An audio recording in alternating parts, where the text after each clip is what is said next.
بسم اللہ الرحمن الرحیم۔ السلام علیکم ساتھیو، میں ہوں محمد عارف لطیف۔ دوستو، آج میں لے کر حاضر ہوا ہوں UGC نیٹ JRF کے کچھ اہم سوالات و جوابات۔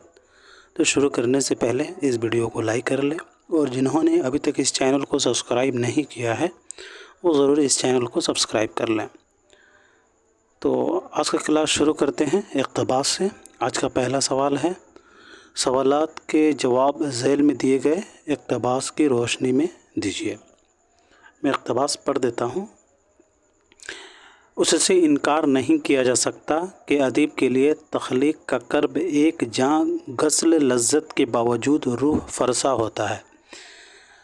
اس کے شعور کا ہر لمحہ اسی کے لیے وقف ہو جاتا ہے، اور اس کی روح گویا اس کے قلم کی نوک میں آ جاتی ہے۔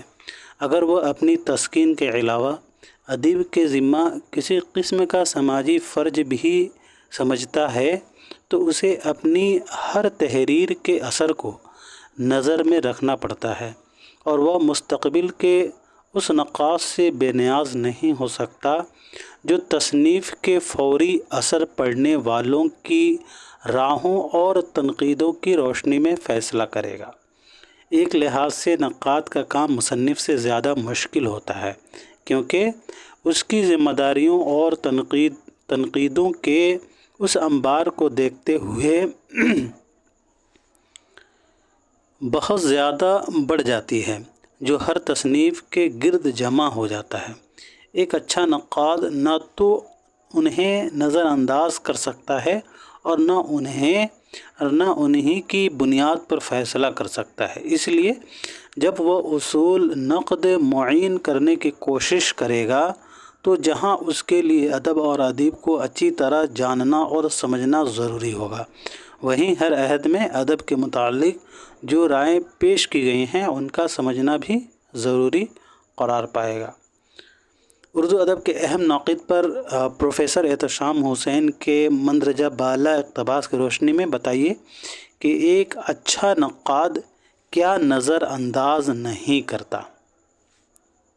یہ سوال ہے، اسی اقتباس کی روشنی میں جواب دینا ہے۔ آپشن ہے، مصنف کی شخصیت، مصنف کا سفر حیات، رائیوں اور تنقیدوں کا وہ انبار جو اس مصنف کی اس تخلیق کے بارے میں لکھا گیا ہے۔ چوتھا ہے، مصنف جو رائے اپنے بارے میں پیش کرتا ہے۔ تو اس کا صحیح جواب ہو جائے گا ساتھیو تیسرا۔ ٹھیک ہے، رائیوں اور تنقیدوں کا وہ انبار جو اس مصنف کی اس تخلیق کے بارے میں لکھا گیا ہے۔ بڑھتے ہیں اگلے سوال کی طرف۔ سوال نمبر 22 ہے، مندرجہ ذیل اقتباس کی روشنی میں بتائیے کہ نقاد کا کام مصنف کے مقابلے میں کیوں زیادہ مشکل ہے؟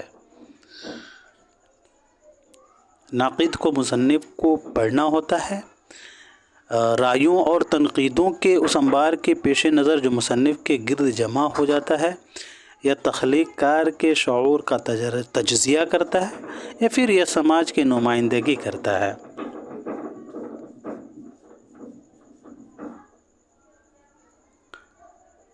تو اس کا صحیح جواب ہو جائے گا دوسرا، رائیوں اور تنقیدوں کے اس انبار کے پیش نظر جو مصنف کے گرد جمع ہو جاتا ہے۔ ٹھیک ہے، دوسرا اس کا رائٹ آنسر ہو جائے گا۔ سوال نمبر 23 ہے، اس اقتباس کی روشنی میں بتائیے کہ وہ کون سی کیفیت ہے جو مصنف کے لیے جاں غسل لذت کے باوجود روح فرسا ہوتی ہے؟ مصنف کا مقصد، تخلیق کا کرب، سماج کا خوف، یا پھر شعور ذات؟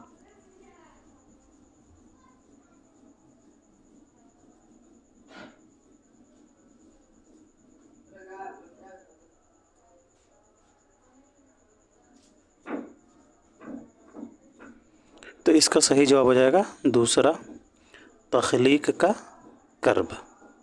ٹھیک ہے، تخلیق کا کرب ایسی کیفیت ہے جو مصنف کے لیے جاں غسل لذت کے باوجود روح فرسا ہوتی ہے۔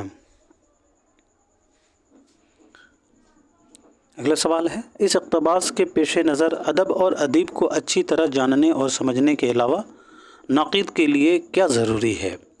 ہر عہد میں ادب کے متعلق جو رائے پیش کی گئی ہیں ان کو سمجھنا بھی ضروری ہے۔ مصنف کے حالات سے واقف ہونا، یا مصنف کے سماج سے متعلق معلومات فراہم کرنا، یا پھر مصنف کا سیاسی پس منظر جاننے کی کوشش کرنا۔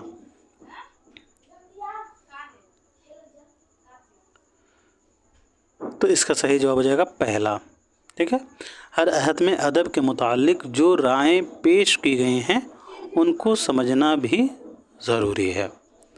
اگلا سوال ہے، اس اقتباس کی روشنی میں بتائیے کہ کسی تخلیقی فن پارے کے بارے میں مختلف لوگوں کے رائیوں اور تنقیدوں کی وجہ سے نقاد کے سامنے کیا مسئلہ سامنے پیدا ہو جاتا ہے؟ کام آسان ہو جاتا ہے، یا فیصلہ کرنے میں مدد ملتی ہے، یا ذمہ داری بڑھ جاتی ہے، یا پھر کوئی فرق نہیں پڑتا؟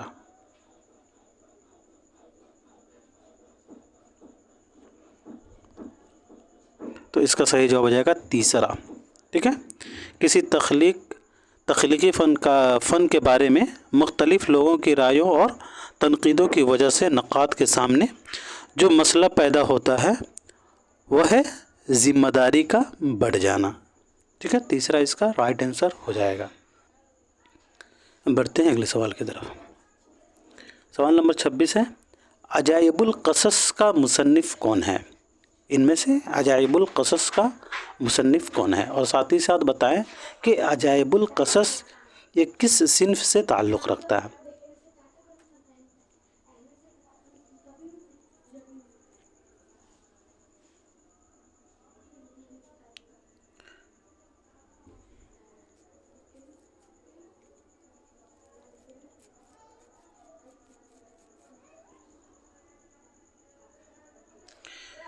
تو اس کا صحیح جواب ہو جائے گا دوسرا، یعنی بی، بادشاہ شاہ عالم ثانی کی یہ تخلیق ہے عجائب القصص، اور یہ ایک داستان ہے، ٹھیک ہے۔ عجائب القصص یہ داستان بادشاہ شاہ عالم ثانی کی ہے، اور انہوں نے 1792 عیسوی میں لکھی تھی، ٹھیک ہے۔ اگلا سوال ہے، صحیح زمانی ترتیب کی نشاندہی کیجیے۔ خوب غور سے پڑھیے اور اس کے آنسر دینے کی کوشش کیجیے۔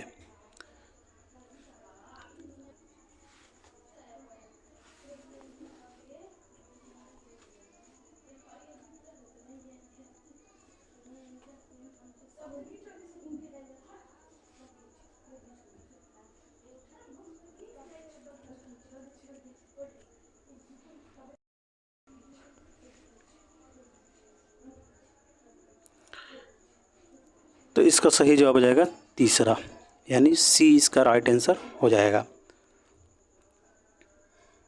ملا وجہی کی داستان صبرس 1635، باغ و بہار میر امن کی داستان 1804، فسانہ عجائب رجب علی بیگ سرور کی داستان فسانہ عجائب 1824، اور فسانہ عجائب یہ ناول ہے پنڈت رتن ناتھ سرشار کا، یہ ناول 1880 عیسوی میں شائع ہوا۔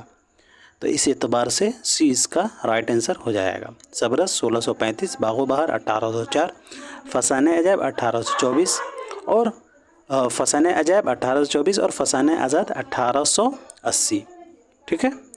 تو اس اعتبار سے سی اس کا رائٹ آنسر ہو جائے گا۔ بڑھتے ہیں اگلے سوال کی طرف۔ سوال نمبر 28 ہے، اردو کی پہلی نثری داستان کس دور میں لکھی گئی؟ بہمنی دور، قطب شاہی دور، نظام شاہی دور، یا پھر عادل شاہی دور؟ تو اس کا صحیح جواب ہو جائے گا ساتھیوں بی، ٹھیک ہے۔ بی اس کا رائٹ آنسر ہو جائے گا۔ اردو کی پہلی نثری داستان جو ہے قطب شاہی دور میں لکھی گئی ہے۔ یاد رہے کہ اردو کی پہلی نثری داستان قطب شاہی دور میں لکھی گئی ہے۔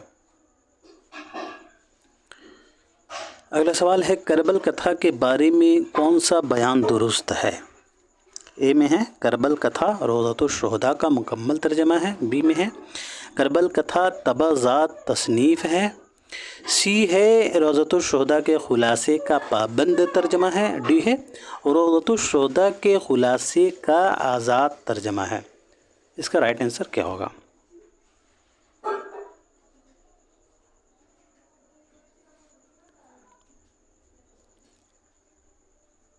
تو اس کا صحیح جواب ہو جائے گا ڈی. ٹھیک ہے، کربل کتھا جو ہے یہ روضۃ الشہداء کے خلاصے کا آزاد ترجمہ ہے. کربل کتھا شمالی ہند کی پہلی نثری تصنیف ہے. یاد رہے کہ شمالی ہند کی پہلی نثری تصنیف جو ہے کربل کتھا ہے. کربل کتھا 1632 یا 33 عیسوی میں دلی میں نواب شرف علی خاں کی فرمائش پر فضلی نے لکھی تھی. کربل کتھا کے دیباچے میں فضلی نے محمد شاہ بادشاہ کا ذکر کیا ہے، اور اس کتاب کا ذکر سب سے پہلے مولوی کریم الدین کے قلمی نسخہ میں ملتا ہے، اور اس کا نام مولوی کریم الدین نے دہ مجلس بتایا ہے. کربل کتھا کو مالک رام اور مختار الدین نے مرتب کیا ہے. کربل کتھا کے عنوان جو ہے 12 مجلسوں پر مشتمل ہے، جسے میں ہمیشہ ذکر کرتا ہوں، اور اسے آپ لوگوں کو یاد بھی کرنا ہوگا. ٹھیک ہے، کیونکہ یہ پوچھا جاتا ہے اور یہ امپورٹنٹ ہے، اس لیے میں بار بار اسے ذکر کرتا ہوں تاکہ آپ لوگوں کو یاد ہو جائے. اور بہت سارے ایسے لوگ ہیں جو کہیں گے کہ جو ہے سر کیوں بار بار ریپیٹ کرتے ہیں، تو میرا ریزن یہی رہتا ہے کرنے کا ریپیٹ کہ جو ہے آپ لوگوں کا ریوائز ہو جائے. ٹھیک ہے، اس حساب سے آپ لوگوں کو یاد بھی رہے گا. پہلی مجلس ہے حضرت محمد صلی اللہ علیہ وسلم، دوسری مجلس حضرت فاطمہ، تیسری علی، چوتھی حسن، پانچویں مسلم بن عقیل، چھٹی فرزندان مسلم بن عقیل، ساتویں کربلا، آٹھویں قاسم، نویں عباس، 10ویں علی اکبر، 11ویں اصغر اور 12ویں حسین. اب بڑھتے ہیں اگلے سوال کی طرف. سوال نمبر 30 ہے، دل یتیموں کا شیشے سے نازک بات کہتے میں پھوٹ جاتا ہے، دل پدر مردوں کا حباب نمن مارتے پھونک ٹوٹ جاتا ہے. یہ اشعار کس کتاب میں ہیں؟ فسانہ عجائب، کربل کتھا، باغ و بہار یا پھر بوستان خیال.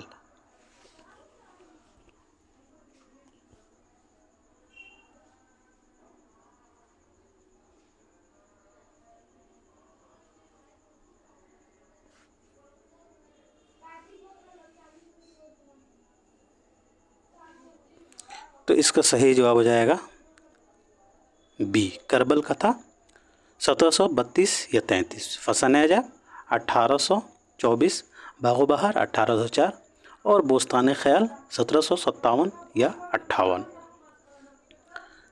بڑھتے ہیں اگلے سوال کی طرف. میر امن کی باغ و بہار کا اسلوب کیا ہے؟ سادگی و پرکاری، مقفع و مسجع، پیچیدہ یا پھر دشوار و مبہم.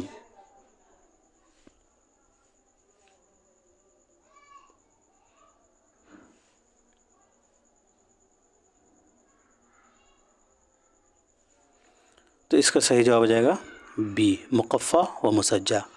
میر امن کی باغ و بہار جو ہے مقفع و مسجع کا اسلوب ہے. میر امن کی پیدائش 1732 عیسوی کو دہلی میں ہوئی ہے، اور وفات جو ہے ان کی 1808 عیسوی کو لکھنؤ میں ہوئی ہے. انہوں نے کل 2 کتابیں لکھی ہیں، باغ و بہار 1804 اور گنج خوبی. ٹھیک ہے، باغ و بہار کی تکمیل جو ہے 1802 عیسوی میں ہوئی ہے، اور اس کی اشاعت جو ہے باغ و بہار کی 1804 عیسوی میں ہوئی ہے. گنج خوبی یہ ملا واعظ حسین کاشفی کی فارسی کتاب اخلاق محسنی کا اردو ترجمہ ہے، لیکن UGC جو ہے اس کا ترجمہ انوار سہیلی کا مانتا ہے. تو یاد رکھیے گا کہ گنج خوبی یہ تو ٹھیک ہے کہ یہ ملا واعظ حسین کاشفی کی فارسی کتاب اخلاق محسنی کا ترجمہ ہے، لیکن UGC انوار سہیلی کا ترجمہ مانتا ہے. تو یہ یاد رکھیے گا. باغ و بہار یہ میر امن کی طبع زاد نہیں ہے، یہ بھی یاد رکھنا ہے کہ باغ و بہار جو ہے یہ داستان طبع زاد نہیں ہے، بلکہ یہ میر محمد حسین عطا خان تحسین کی نو طرز مرصع سے ماخوذ ہے. باغ و بہار کس سے ماخوذ ہے؟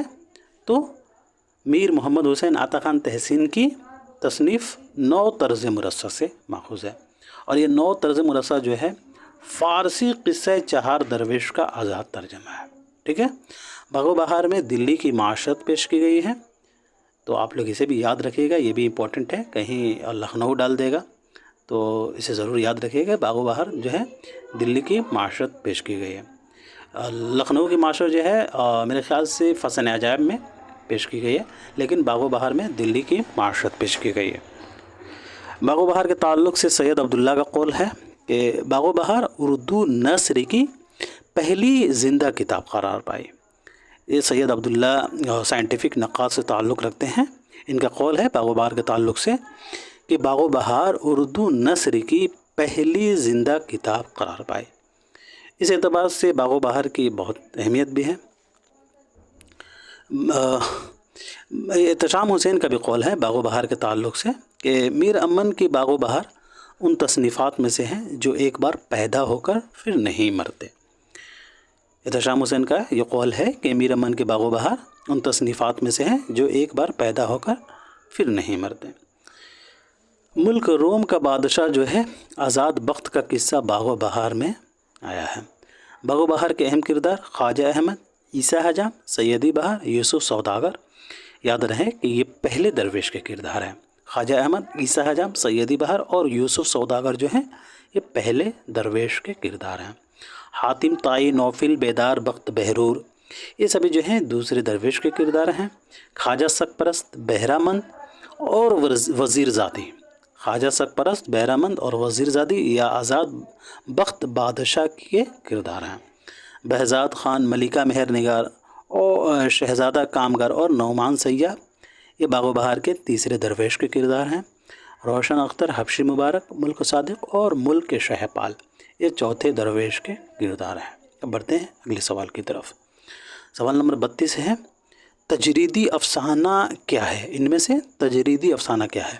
کہانی سے بے نیاز ہوتا ہے، حقیقت سے زیادہ رومان پر زور دیتا ہے، یا تخیل آفرینی کی عمدہ مثال ہے، یا پھر جمالیاتی تجربات کو پیش کرتا ہے؟ ان میں سے تجریدی افسانہ کیا ہے؟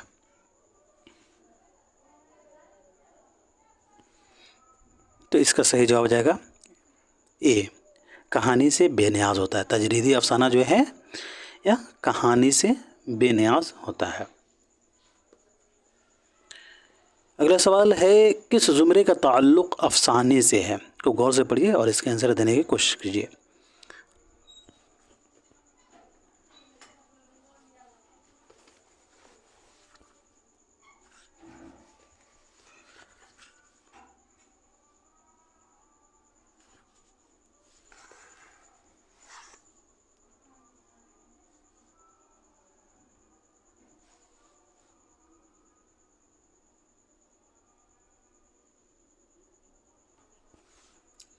تو اس کا صحیح جواب ہو جائے گا تیسرا اس کا رائٹ آنسر ہو جائے گا۔